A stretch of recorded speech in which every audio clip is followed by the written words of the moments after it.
خلينا نواجه هذا السؤال: هل يجب الاهتمام بالعاطفة؟ هذا الإيموشن يجب أن أهتم به لو عادي أن أهمله؟ الإسلام يقول خطأ.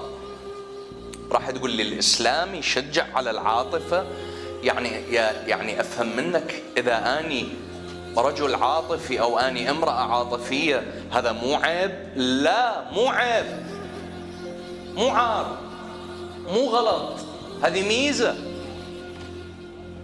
ثقافتنا الشعبية دائما مع شديد الأسف تنبذ الإنسان العاطفي، ما تتعاون مع الإنسان العاطفي، تعتبر أنه الإنسان العاطفي إنسان غير واقعي. خطأ. أحيانا تكون العاطفة ميزة. القرآن الكريم شجع على موضوع العواطف، شجع على تنمية العواطف. أعطيك دليل: بسم الله الرحمن الرحيم: ولو كنت فظا غليظ القلب لانفضوا من حولك. مو مطالبة هذه للنبي أن يكون مهتم بعواطف الناس، صح؟ بسم الله الرحمن الرحيم: ولا تستوي الحسنة ولا السيئة ادفع بالتي هي أحسن فإذا الذي بينك وبينه عداوة كأنه ولي حميم. مو اهتمام هذا بالعاطفة؟ لازم نهتم بالعاطفة. شوف،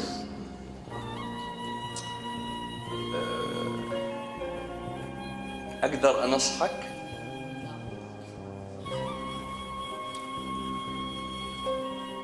صدقني من الممكن أن تسامح 1000 عدو، بس ما تقدر أبداً تسامح إنسان ائتمنت على قلبك وائتمنت على عقلك وخانك وغدر منك.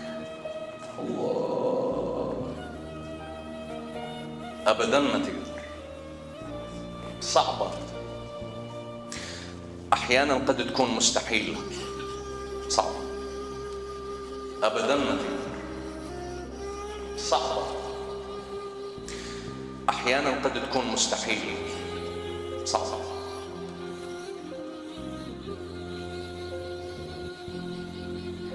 تخيل على القلب ايش قد غالي عندك، تخيل العاطفة ايش قد غالية عندك. بلي تريد نصيحتي؟ اهتم بعواطفك.